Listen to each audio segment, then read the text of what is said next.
I mean, this week, Antonio Conte has said the gap is very large. Now, presumably he's talking about the top three, and we need to work a lot to improve our squad. Is he going to have to do some wheeler dealing if he's going to buy players? Yeah, I don't know what the situation is with the finances there, but they've built a big stadium. We see it across the road at Arsenal. What happened at Arsenal with, you know, what they had to do. They had to sell a top-quality player every year to get by, not, let alone buy one. So that would be interesting. I think they've improved. I think they've improved immensely under him. I think there's a way of playing. There's a lot of energy. You know, I think it's looking up for Tottenham. I really do. I think the manager's top. I think the players have bought into it. You know, I thought the other day they huffed and puffed. They kept on going and going. They're going to have their little dips because they're not used to playing like this. They haven't played like this for a long time. But if he wants new players, he's not the sort to be messed with, is he? You know, so somehow Daniel Levy's going to have to find the funds. Yeah, and you'd like to think they would. For this manager, they ended up getting a top draw manager. I would say he's in the top 5 in the world of football, in my opinion, with his record where he's been. If you're going to do that and he's coming here, you've got to give him the money. You know, and you can trust him. You know, he's a top draw manager. It's been proven. He's done it at Chelsea, done it at Juventus. He's done it.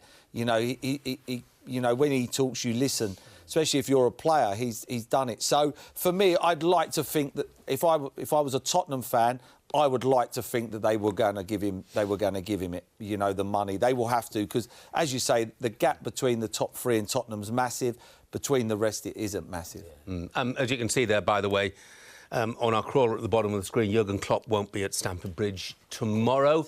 After a suspected positive COVID test, there are a number of other positive COVID tests at Liverpool as well. Let's hope it doesn't get to the stage where that game is called off, such a key game.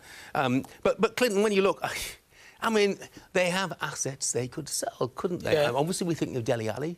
I mean, maybe Steven Bergwijn, but then Joe Rodon, who he doesn't seem to fancy, and Ndombele, who he doesn't seem to fancy, Lo Celso, who he does not seem to fancy. No, he's definitely. I think Ndombele is the one. I think there's been a lot of talk. I saw him do his press conference the other day, and they asked about him not really getting a lot of game time, and he just said he's one of the midfielders. But they said, would he be there come the end of January? He didn't really answer it, Conte. So I think he's one who they paid big money for.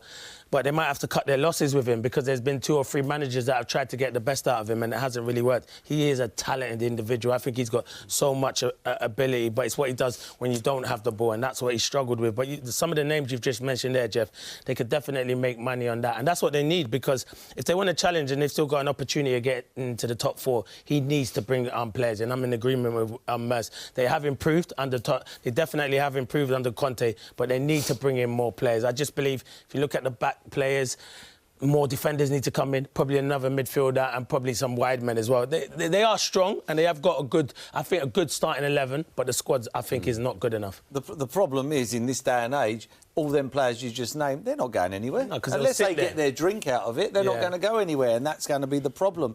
You know, if you can get rid of them, but they're going to have to swallow a pill. Of course they are. Especially in Ndombele. I think he was like the record signing. They paid a lot of money for him. I talk of Jose Mourinho wanting him. Maybe he has to go on loan, but that's still not going to get money into the club. Mourinho? Yeah, there was talk of Mourinho wanting him, yeah. I mean, look, and I know things have been going well for Spurs under Conte, but is it a concern at all, Jamie, that is there away form a concern? Because they've only actually played 7 away games this season. The rest have been at home. Wow. They're going to have a lot of away games to play, and their form's not been great. No, I don't think it has. But like you said, I think, you know, since he's come in, he hasn't had the opportunity to kind of change that.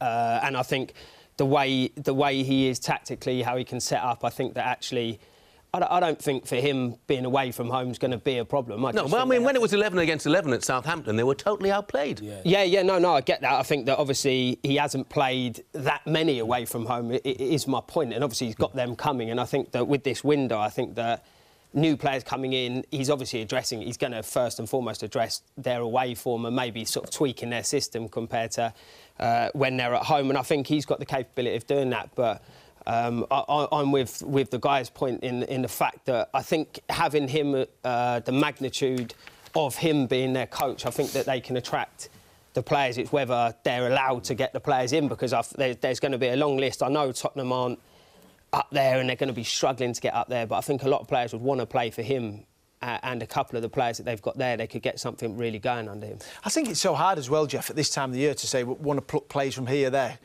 Because if they're in a so-called bigger team or less team, they might be playing. So you're going to bring someone in, how are they going to improve? I look at wing-backs, probably right wing-back where they look. Where do you go and find them? This time at transfer window in January is a tough time of the year to go and get some... You're going and looking at a fringe player, maybe he's not playing. How is that going to improve the team? I look at Spurs' team. It's a good team and it's a good squad and he's getting the best out of it. You talk about wings, you talk about Ndombele.